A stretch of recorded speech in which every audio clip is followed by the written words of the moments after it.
الرحمن الرحيم الحمد لله وحده والصلاة والسلام على من لا نبي بعده. Assalamu alaikum wa rahmatullahi wa barakatuh. Donc mes frères et sœurs, une nouvelle vidéo. Je vais vous partager un article que vous voyez à l'écran. Vous savez, c'est même le youtubeur Charles Sana, d'accord, qui a la chaîne Insolentia. Je sais pas comment on dit exactement, bref. Donc ça vient de tomber, il vient de le partager ce matin, d'accord. Donc explosif, le Covid créé en laboratoire selon le Daily Mail. L'édition de Charles Sana par Charles Sana le 1er juin, donc aujourd'hui. Donc voilà. Donc si je vous en fais part, c'est parce qu'en fait, voilà. Tout ce qu'il va dire, c'est ce que je pense. Et donc encore mieux, donc je vais juste lire ce qu'il a dit, d'accord. Vu que ça sera là, on va rentrer dans le... Ce sera une vidéo anti-fake news, donc forcément. Et je m'arrêterai quand je devrais m'arrêter pour vous dire certaines choses, Inch'Allah. Donc mes chères impertinentes, chers impertinents, j'ingurgite des centaines d'informations chaque jour, je stocke, je recoupe, j'analyse et je ne vous parle que d'une infime partie de ce que je vois passer. Pourquoi ? Parce que j'attends systématiquement de pouvoir prouver les éléments avancés.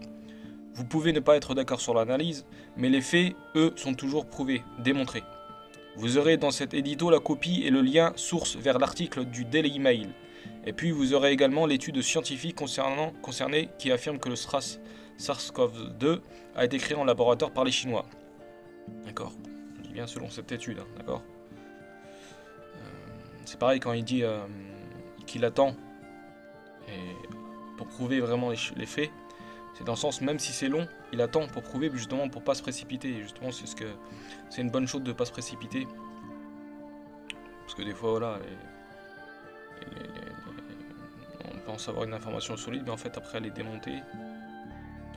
Et ouais, bref, le mieux, c'est mieux des fois d'attendre que propager, et puis après, alors que, voilà, quoi. Sauf quoi qu'il arrive, ce sera toujours balancé, d'accord, ce sera toujours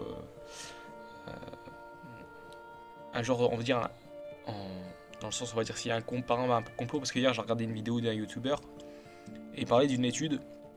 Et il disait, l'étude elle était sur combien de temps un secret peut être gardé entre les hommes avant qu'il ne surgisse, avant qu'on sache. Donc son l'étude en fait, ça dépend du nombre de personnes. Plus il y a du nombre de personnes et plus le le secret est difficile à garder.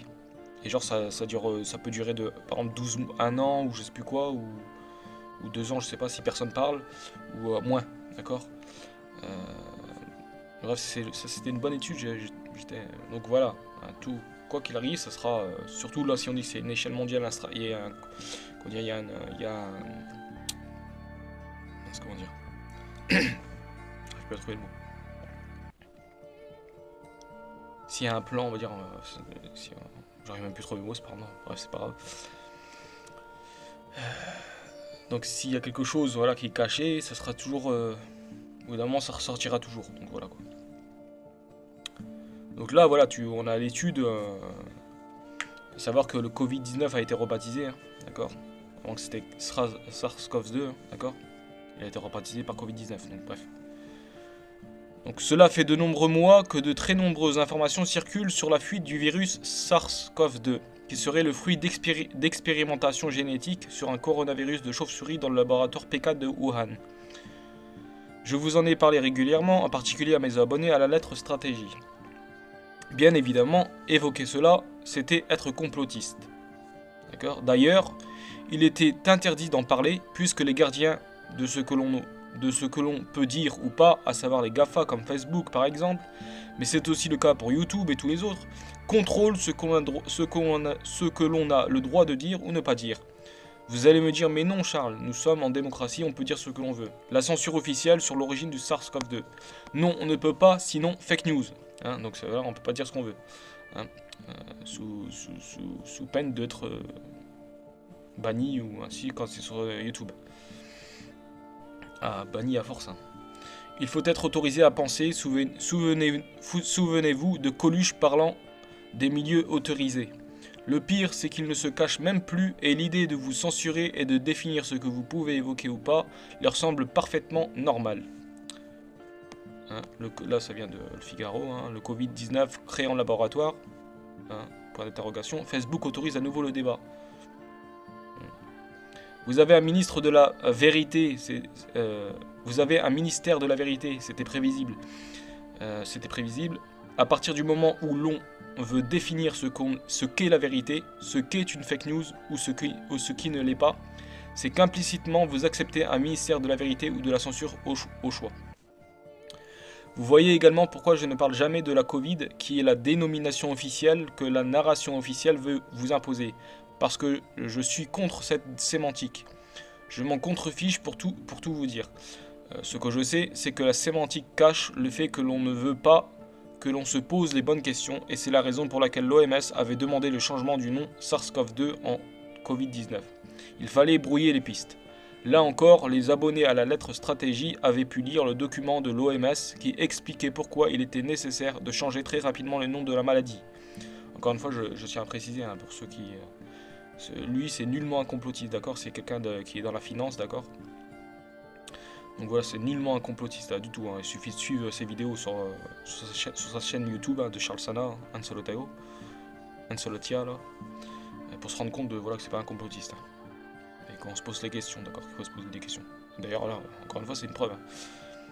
Donc là encore, les abonnés à la lettre stratégie avaient pu lire le document de l'OMS qui expliquait pourquoi il était nécessaire de changer très rapidement le nom de la maladie. Donc il faudrait renvoyer, il faudrait retrouver ce document, quoi. Facebook autorise donc à nouveau depuis le 27 mai, c'est-à-dire même pas encore une semaine, à reparler des origines du coronavirus chinois. Hein, ça fait même pas une semaine qu'en gros, ça a été autorisé. Merveilleux. La question à vous poser maintenant est pourquoi est-on autorisé à en parler? Il a bien résumé ce qu'il va dire, ce que je pensais, ça, politique. D'accord? On sait très bien que le conflit entre l'Amérique et la Chine qu'il y a, plus on sait très bien que Facebook est plus du côté de l'Amérique, hein. Donc forcément, d'accord? La question à vous poser maintenant est pourquoi on est autorisé à en parler? Pourquoi ce qui a été interdit est désormais autorisé? Je vous donne un indice, ce n'est pas un hasard. Je vous en donne un autre, c'est parfaitement volontaire. Hein? Donc c'est pas un hasard et c'est volontaire. L'étude qui affirme qu'aucun ancêtre naturel crédible au coronavirus. Hein, ça c'est le Daily Mail, hein. Vous voyez c'est en anglais, puis là c'est traduit par Charles Sana. Exclusif, le Covid-19 n'a aucun ancêtre naturel crédible. Et a été créé par des scientifiques chinois qui ont ensuite essayé de brouiller les pistes en faisant de la rétro-ingénierie, pour faire croire qu'il provenait naturellement de chauves-souris selon une nouvelle étude explosive. Une nouvelle étude explosive affirme que les chercheurs ont trouvé des empreintes digitales uniques dans des échantillons de Covid-19 qui, selon eux, ne peuvent provenir que de manipulations en laboratoire. Bizarre, il y avait le prix Nobel, l'ancien prix Nobel, ou le prix Nobel, le professeur Luc Montagnier, qui avait déjà parlé de ça. Hein. Si vous vous souvenez de la vidéo sur CNews, hein, qui parlait de ça, de la relation, bref. On va pas parler parce que pour éviter la censure. Donc selon eux, hein, le Daily Mail, tout ça, ne peuvent provenir, donc selon ces études scientifiques, hein, cela ne peuvent provenir que des manipulations en laboratoire. Hein. Donc Luc Montagnier, maintenant c'est quoi? C'était, on a accusé de complotiste? Non, non. Bref. DailyMail.com a obtenu en exclusivité le nouveau document de 22 pages rédigé par le professeur britannique Angus Dalgleish et le scientifique norvégien Birger Sørensen, qui sera publié dans la revue Quarterly Reviews of Biophysics Discovery. Je fais juste une petite parenthèse, c'est que je ne prends pas pour argent comptant ce qui est dit, d'accord? Même si c'est officiel, je ne prends pas pour argent comptant. Parce que je ne sais pas, ces gens-là qui sont ces scientifiques-là, est-ce qu'ils sont indépendants ou pas? Je vais juste de lire pour dire que voilà, en gros, voilà, maintenant on nous autorise à parler, tout ça. Pourquoi? Hein, comme il dit, ce n'est pas un hasard et c'est parfaitement volontaire, d'accord? Que maintenant on peut en parler, tout ça. Donc l'étude montre qu'il existe des preuves suggérant que des scientifiques chinois ont créé le virus alors qu'ils travaillaient sur un projet de gain de fonction dans un laboratoire de Wuhan. La recherche sur le gain de fonction, qui a été temporairement interdite aux États-Unis, consiste à modifier des virus naturels pour les rendre plus infectieux afin d'étudier leurs effets potentiels sur l'homme. Selon l'article, les scientifiques chinois ont pris la colonne vertébrale d'un coronavirus naturel trouvé chez les chauves-souris des grottes chinoises et y ont ajouté une nouvelle pointe, le transformant en Covid-19, un virus mortel et hautement transmissible. Les chercheurs qui ont conclu que le Covid-19 n'a pas d'ancêtre naturel crédible pensent également que les scientifiques ont procédé à une rétro-ingénierie des versions du virus pour brouiller les pistes. Nous pensons que des virus de rétro-ingénierie ont été créés, a déclaré Dalglish au dailymail.com. Ils ont modifié le virus, puis ont essayé de faire croire qu'il était dans une séquence il y a des années. L'étude fait également état de destruction, dissimulation ou contamination délibérée de données dans les laboratoires chinois et note que les scientifiques souhaitant partager leurs découvertes n'ont pas pu le faire je répète, les scientifiques souhaitant partager leurs découvertes n'ont pas pu le faire ou ont disparu.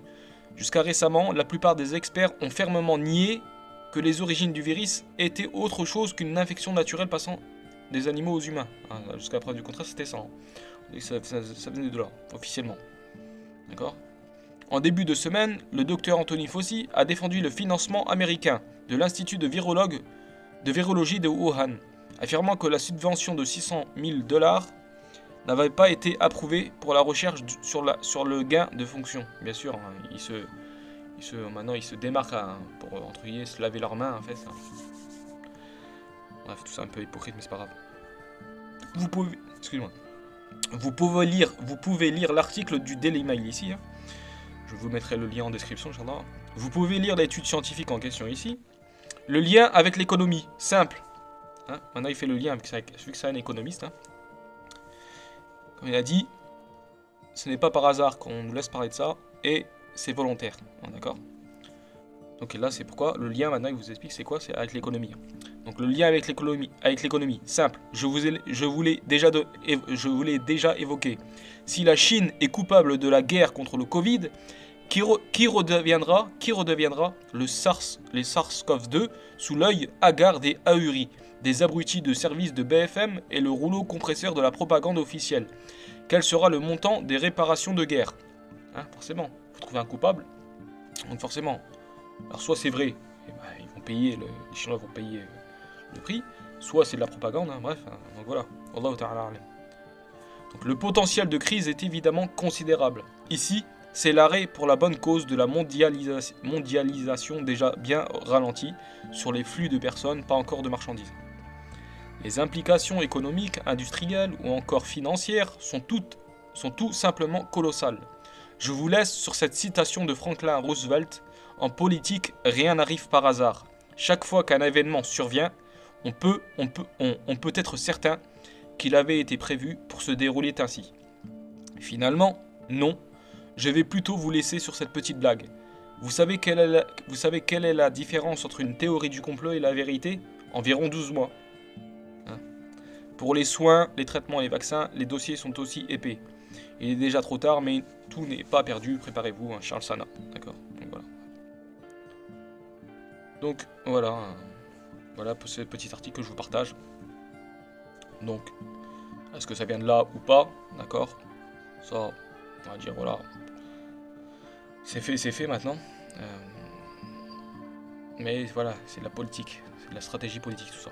D'accord ? Comme il a dit. Il faut bien que les gens payent. Il faut bien quelqu'un qui paye. S'il y a moyen de faire payer quelqu'un, et entre guillemets de le faire payer, vraiment, pour ça, voilà. Surtout les millions de dollars qui ont été balancés comme ça, donc voilà. Donc voilà, khair Inch'Allah. Je vous laisse Inch'Allah plus tard. Barakallahu fikum wa subhanakallahumma wa bihamdika ashhadu an la ilaha illa ant astaghfiruka wa atubu ilayk. Wassalamu alaykum wa rahmatullahi wa barakatuh. Ila liqa akhar Inch'Allah.